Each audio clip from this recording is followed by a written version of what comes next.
ఈరోజు మన ధర్మ సందేహాల్లో ప్రధానమైన ప్రశ్న, మగవాళ్ళు సాధారణంగా బయటికి వెళ్ళేటప్పుడు ఎలాంటి శుభసూచికాలని పాటించాలి అనే దాని మీద ఈరోజు మనకు పరిష్కార మార్గాన్ని చూపించడానికి మనతో పాటు ఉన్నారు ప్రముఖ ఆస్ట్రాలజిస్ట్ శ్రీ మంతా సూర్యనారాయణ శర్మ గారు. వారిని అడిగి పరిష్కార మార్గం ఏంటో కనుక్కుందాం.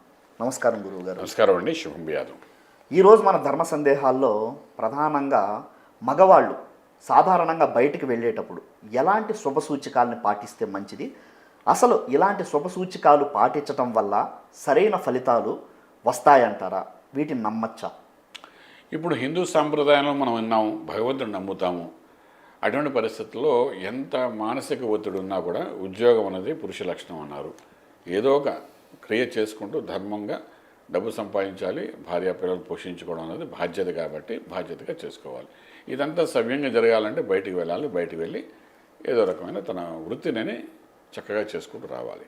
సో బయటికి వెళ్ళే ముందు సమయం అనేది చాలా ఇంపార్టెంట్ రోల్ ప్లే చేస్తుంది. చాలామంది మన వాళ్ళు ఏం చేస్తున్నారు, ఇవాళ రేపు అందరూ పంచాంగాన్ని చూస్తున్నారు కాబట్టి దుర్ముహూర్తం లేకుండా, రాహుకాలం లేకుండా, తర్వాత ఇంకేదో గుడికి కాలం లేకుండా, యమకాండం లేకుండా చూసుకుని వెళ్ళాలని చాలామంది ప్రయత్నం చేస్తుంటారు. సో వీటన్నిటిగా ముఖ్యంగా మనం ఎప్పుడైతే భూమి పూజలేసి మనం లేస్తాం, ఉదయం లేవగానే భూమికి నమస్కారం చేసుకుని లేస్తామో, గణపతిని అన్నిటికన్నా ముఖ్యంగా గణపతి మన శరీర స్వరూపం, మనలో ఉన్న ప్రకృతిలో ఏమేంటంటున్నాయి ఇవన్నీ గణపతిలో ఉన్నాయంటాం. గణపతి స్వరూపం ప్రకృతి స్వరూపం. ఆ గణపతిని ఆరాధన చేసుకుంటూ ఎప్పుడైతే ఇంట్లో నుండి బయటికి వెళ్తామో గణపతి మంత్రాన్ని, మహాగణపతి మంత్రం అనుకోండి, లక్ష్మీ గణపతి అనుకోండి, క్షిప్రప్రసాద్ అనుకోండి, మీకు నచ్చిన ఒక గణపతి మంత్రం మనసులో తలుచుకుంటూ ఎప్పుడైతే ప్రారంభిస్తామో, అంటే ఏ కార్యం కానీ కార్యసిద్ధి అవ్వాలంటే గణపతి అనుగుణం కావాలి. ఇది మన శాస్త్రాలు చెప్పే మన వాళ్ళందరూ నమ్ముతున్న విషయమే. సో అటువంటి గణపతి మంత్రాన్ని ఒకసారి తలుచుకొని ఎప్పుడైతే మనం బయటికి వెళ్తుంటామో 90% మనం బయటికి వెళ్ళినప్పుడు ఎవరైనా సుహాసిని అంటే ఎవరైనా చిన్నపిల్లలు కానీ, ఆడపిల్లలు కానీ, ముత్తైదువులు కానీ, అలాగే ఆవు పాలు తీసుకుని కానీ, లేకపోతే రకరకాల శకునాలు ఉంటాయి, శుభశకునాలు. ఇలాంటివి ఏమైనా జరిగితే వెళ్ళిన పని కార్యసిద్ధం మనం తిరిగి వస్తూ ఉంటాం. అలా కాని పక్షం ఇంట్లో ఆడపిల్లలు చిన్నపిల్లలు ఉంటే అమ్మ ఒకసారి అది ముందుకు వెళ్ళి రా అంటాం.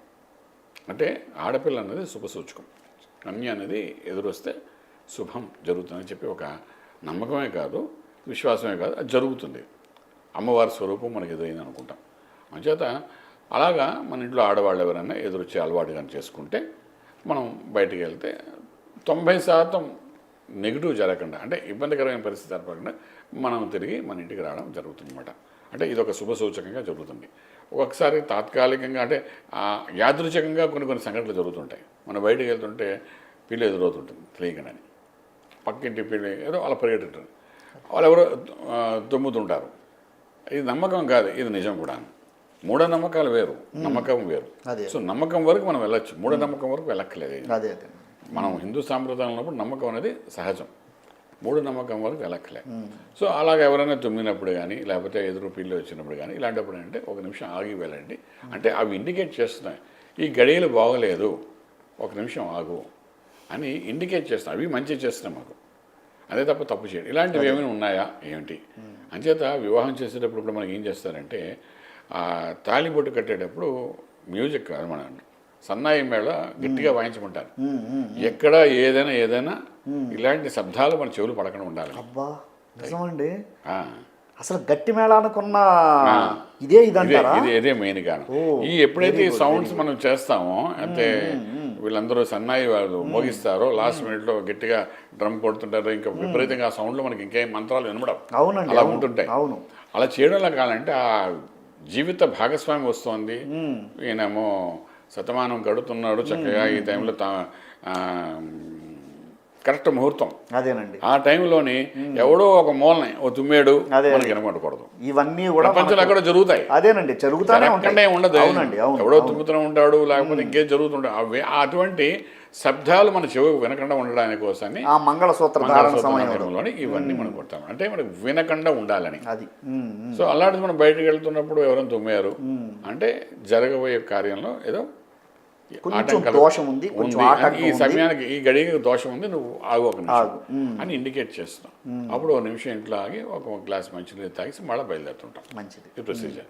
సో ఇవన్నీ ఉన్నాయి కాబట్టి బయలుదేరేటప్పుడు ఒక 2 నిమిషాల ముందు గణపతి మంత్రం చేసుకుని ఎప్పుడైతే మనం వెళ్తాం, అంటే హిందువులు అన్నవాళ్ళు, అంటే గణపతి ఇష్టం ఉండొచ్చు ఉండకపోవచ్చు, అదేనండి. వాళ్ళకు ఒక దైవం నమ్మకం ఉందో, ఏ దేవత అయితే నమ్మకం ఉందో ఆ దేవత తలుచుకుని ఆ మంత్రాన్ని చదువుకుంటే ఆమె అడుగు తీసి బయటకు వెళ్ళినప్పుడు ఏంటంటే ఏమైనా ఎటువంటి దోషాలు ఉంటే పక్కకి వెళ్ళిపోతాయి. అది మన కార్యానికి సిద్ధికి ఎటువంటి ఇబ్బంది లేకుండా ఉంటుంది. కాబట్టి మగవాళ్ళు బయటకు కార్యం మీద వెళ్ళేటప్పుడు మాత్రం కార్యం మీద వెళ్ళేటప్పుడు నిత్యము వెళ్ళి ఆఫీస్కి వెళ్ళి వచ్చేదానికి అవసరం లేదు. ఒక కార్యం మీద వెళ్తున్నప్పుడు మాత్రం ఇలాంటివన్నీ పాటించాలి, చూసుకోవాలి, గడియలు చూసుకొని బయలుదేరితే కార్య సిద్ధి అవుతుంది.